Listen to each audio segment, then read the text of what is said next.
그런 본국에서 있었던 일만 생각하고, 야, 옛날 같으면 내가 당신 같은 사람들은 내 쳐다보지도 않았다, 그런 마음을 가지고 사는 사람은 평생 고생할 사람이고요.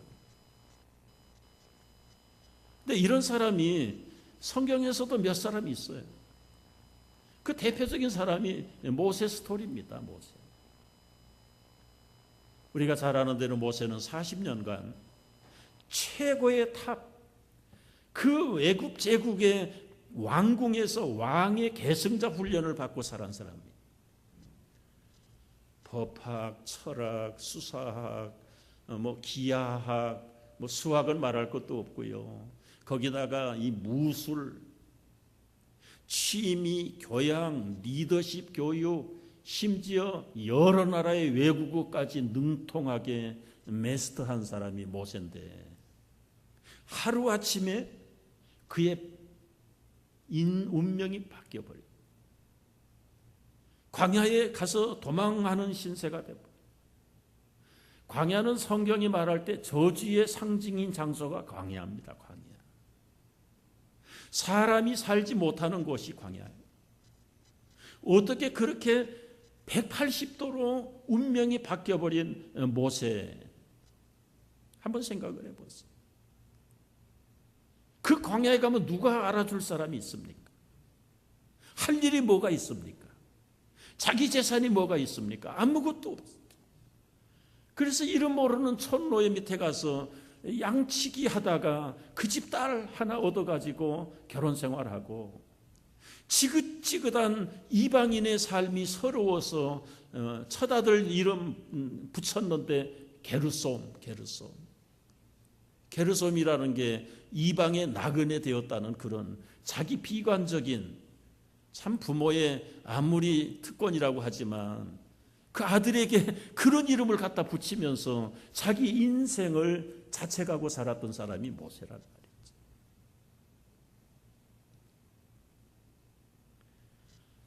그런 모세가 여러분 1년, 10년 살면 끝났습니까? 20년, 30년쯤 살면 그 운명이 팔자가 좀 바뀌었어야 되잖아요. 그런데 40년이 되도록 그는 여전히 목동도 아니고 목부의 삶을 사는 거예요. 참 얼마나 비참한 삶이에요. 여러분, 말이 40년이지 40년 살았으면 인생 끝난 거 아닙니까? 그 인생 나이 80인데요. 그런데 어떻게 그런 버려진 모세가 위대한 이스라엘의 영도자로, 엑소더스의 주인으로 쓰임을 받게 되었을까요?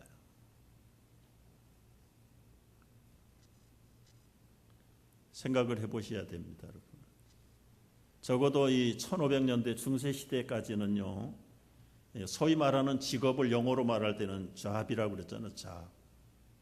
이 잡은 그냥 우리 생계수단을 얻기 위해서 뭔가 수입을 얻어서 먹고 살아야 되니까 그럴 때 쓰는 말이 잡이에요. 그러니까 다양한 직업이 있지만 궁극적으로 따져보면 다 먹고 살기 위해서 직업을 가져야 되고 잡을 얻었어야 됐는데, 이 종교 개혁자들이 일어나 가지고 하나님의 뜻과 성경을 바라보는 눈을 확 뒤집어 놓은 거예요. 바꿔 놓은 거예요. 그 중에 하나가 만인 제사장설입니다. 그 전까지의 성직자가 되고 제사장이 된다는 것은 소수의 선택받은 몇 사람들에게만 국한됐던 것이 바로 이 성직자들이었어요. 신학교 가야 되고 수도원에 가야 되고, 그래서 신부가 되고 목사가 되고 수녀가 되고, 그 국한된 소수의 그 몇 사람만 성직자라고 1500년 전에는 인정을 해줬는데, 그 나머지 직업을 가진 사람은 다 세속적인 삶, 세속적인 잡을 가지고 있는 사람들이지. 그래서 그 중에서도 고상한 직업, 그리고 중간 직업, 천시 받는 직업, 그래야 그 직업에도 귀천을 분류하고. 그런데 종교개혁자들이 일어나서 이 성경과 하나님의 안목을 뒤집어서 백성들에게 계몽을 하고 나서는 성직은 따로 있는 게 아니다. 어떻게 그림 그리는 사람이, 여러분 그림 그린 사람도 요즘은 다 환대를 받고 존경을 받지만 불과 얼마 전만 해도 그림쟁이로 다 천시받던 사람들이, 음악을 좋아하지만 음악하는 사람들 대우받고 살았습니까? 그런데 어떻게 그런 천대받는 직업을 가지고도 제사장 같은 하나님의 영광을 위해서 쓰임받을 수 있을 것인가? 비즈니스 하는 사람들이, 영어로 고상하게 비즈니스지 우리말로 하면은 장사하는 사람들이 그 천한 장사를 가지고 어떻게 하나님을 영화롭게 하는 제사장의 사명을 감당할 수 있을 것인가? 여러분, 이 종교혁명이라는 게, 신앙혁명, 개혁혁명이라는 게 우리의 실생활 속에 진정한 가치를 불러일으키고 완전히 바꿔놓은 게 이 개혁신앙운동입니다. 그때부터는 신학교만 가야 성직자가 아니라 구두를 고치는 구두수선공이라도, 우리말로 땜을 떼우는 땜쟁이라도, 여러분 서양에서도 마찬가지고 이런 직업들은 그렇게 사람들이 부러워하는 직업이 아니잖아요. 그럼에도 불구하고 그들 가운데 하나님의 영광을 위해서 D.L. 무디 같은 사람이 나오고 철로 역정을 썼던 짠 버년 같은 사람이 나오고요. 세속적인 어떤 직업이 중요한 것이 아니라 그 직업을 가지고 핸들링해가는 그 사람이 어떤 사람이냐에 따라서 천이 쓰는 직업도 있고 천한 것, 귀한 것도 천하게 돼버리고 그렇지 않습니까? 우리의 입장으로 다시 돌아와서 정말 남들이 부러워하지 않는, 그야말로 마지못해서 매일 출근하고 그저 땀 흘리고 일해야 되는 이 직장과 이 직업을 통해서 어떻게 우리가 하나님의 거룩한 보케이션, 잡이 아니라 이 소명을 이루는 직업을 만들어낼 것인가? 이것이 오늘 우리가 풀어야 될 본론의 말씀입니다. 두 가지 말씀을 드리는데, 하나는 마음 태도와 자세를 바꿔야 합니다. 여러분, 유럽에서 있었던 이야기예요. 그 예배당을 짓는데 그 석공들이 돌을 쏘고 한 차린이 지나가다가 그 석공들을 물끄러미 바라보고 물어보는 거예요. 여보시오, 당신들 지금 뭘 하고 있는 겁니까? 첫 번째 석공이 척 보더니, 보면 몰라요? 돌 찢고 있어, 돌 찢고 있어. 두 번째 석공은 밥 벌어 먹으려고 할 수 없어요. 이거밖에 할 일이 없는 걸요. 근데 같은 돌을 찢고 있는 현장에 세 번째 사람은 이 돌 가지고 하나님의 예배당을 지을 겁니다. 여러분, 똑같은 석공인데 똑같은 시간에 똑같은 환경에서 일을 하는데 그 마음 자세에 따라서 마지못해서 밥 벌어 먹기 위해서, 그런데 어떤 분은 이 거룩한 하나님의 예배당을 짓는 일에 나는 지금 참여하고 있다. 같은 일이지만 벌써 이 천양지차의 차이가 나요. 하늘과 땅의 차이라는 말이죠. 여러분, 이 원리는 우리의 직장에도 그대로 적용을 해보셔야 합니다. 정말 내가 종사하고 있는 이 직업과 이 직장과 이 사업이 어떻게 하나님에게 쓰임받는 직업이 되고 직장이 될 수 있을 것인가? 비록 힘들고 때로는 천한 일같이 생각이 되지만 그래도 나는 이걸 통해서 하나님의 뜻을 이루고 싶어. 하나님이 쓰시는 영광의 도구가 되고 싶어. 이 마음 자세가 있다면 여러분, 직장은 달라질 거예요. 직업이 바뀌는 거 아닙니다. 환경이 바뀌는 건 아닐 겁니다. 그러나 여러분, 똑같은 직장, 똑같은 사무실, 똑같은 가게를 가도요, 이 하나님 앞에 쓰임받겠다는 이 거룩한 마음을 가지고 가는 사람이 있는 곳에는 뭐가 달라도 달라져. 어떻게 달라지는가를 보십시오. 지긋지긋한 직장에 무슨 애착이 있을까요? 그러나 바뀌었어요. 하나님, 이런 직장이라도 없어서 참 가정이 비참한 가정들도 많다는데 그래도 여기서 일할 수 있으니 얼마나 감사한가요? 벌써 마음 자세가 바뀌기 시작하면 여유가 생겨요. 표정이 달라져요. 뭔가 분위기를 자꾸 만들어 보고 싶은 거예요. 과거는 가급적이면 늦게 갔다가 빨리 도망 나오고 싶은 것이 직장이었는데 이제는 여유가 생겨요. 빨리 가서 남들이 오기 전에, 그리고 다른 사람들의 기분을 좀 상쾌하게 할 수 있는 일이 뭐 없을까? 남자들 같으면 청소도 하고, 여자들 같으면 꽃 한 송이라도 갖다 놓을 것이고, 참 깨끗하게 좀 돈 안 들이고도 얼마든지 사무실 분위기를 만들어 갈 때 본인의 마음이 즐겁습니다. 여유가 있습니다. 다른 사람들이 올 때 기쁩니다. 자, 여러분이 사장이라고 생각을 해보세요. 맨날 눈꼬리가 올라가 있는 사람을 부르겠어요? 기쁨이 있고 평안한 사람을 부르겠습니까? 그거 빤한 거 아니겠어요?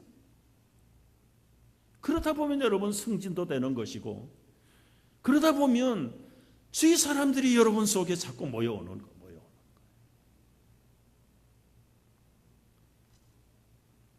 토론토에서 있었던 이야기를 하나, 좀 그 할렘 같은 데서 우리 한국 분들이 장사를 하시잖아요. 청소년들이 들락거리면서 사가는 것보다 훔쳐가는 게 더 많아요. 그러니까 가보면은 아주 그냥 뭐 번쩍번쩍해요. 뭐 지키려고 하는 사람, 훔쳐가려고 하는 아이들. 그래서 한번 제가 아이디어를 한번 줬지. 그렇게 하지 말고 폴라로이드 카메라를 하나 만들어 가지고 사가지고 오는 아이들 이 얼굴을 전부 사진을 찍어라. 그냥 찍지 말고 스마일 웃는 얼굴을 찍어 가지고 여기다가 쫙 붙여놓고, 그리고 가게 드나드는 커스터머들에게 별표를 하나씩 줘가지고 누가 이달의 베스트 스마일러인가 한번 뽑아라. 여러분 어떻게 바뀌었을 것 같아요? 아이들의 마음 자세가 달라져요. 그리고 뽑힌 아이들에게 작지만 스칼라십을 줘라. 여러분 마음 자세가 바뀌니까요, 오히려 이제는 아이들이 그 가게 장사 다 해줘. 그전에는 그냥 동네 아이들이 다 도둑처럼만 취급이 되고, 본인은 기회만 있으면 내버리고 떠나갈 생각. 그러니 얼마나 힘들어요. 모세로 다시 돌아가 보겠습니다. 모세가 40년 동안 광야에서 살면서 얼마나 비관을 많이 했을까? 우리가 생각하기에 뭐 상상이 쉽지 않을 거예요. 그러나 그가 날마다 찬송했을까요? 아마 인간적인 모세였다면 굉장히 고민하고, 아마 웬만한 자존심이 강한 사람 같으면 자기 생명 포기했을 겁니다. 여러분, 낮은 사람이 올라가는 건 참아도요, 높은 사람이 떨어지는 건 못 참는 거예요.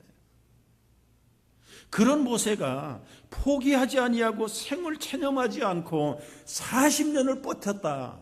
뭘까요? 그 저력이. 그야말로 비인간적인 그런 자기의 삶 속에서 40년을 견딜 수 있는 그 저력이 있었다면 뭘까요? 우리는 다른 거 없어요. 선민사상이에요. 모세가 자기 어머니 요게벳 밑에서 젖을 떼도록 적어도 2살, 3살, 4살 때까지 유모로 채택을 받아가지고 그 어머니 생모 밑에서 젖을 먹고 훈련을 받을 때 야의 하나님, 이스라엘의 하나님, 그 어린 심령에 힘없고, 그리고 40살이 됐을 때 동족을 돌아봤던 그 마음의 발단이 결국은 야훼의 나라, 여호와의 나라를 세워보고 싶은 인간적인 야망에서 돌아보다가 억울하게 쳐 죽이는 감독을 바라보면서 한바탕 때린 것이 살인자가 되어버린 것이지.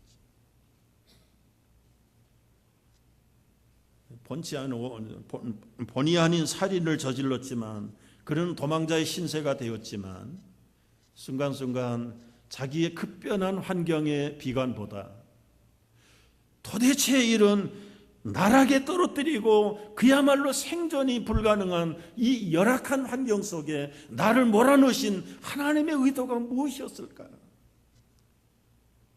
모세는 엄청나게 그런 신앙적인 면에서 고민했으리라고 우리가 충분히 생각할 수 있어요.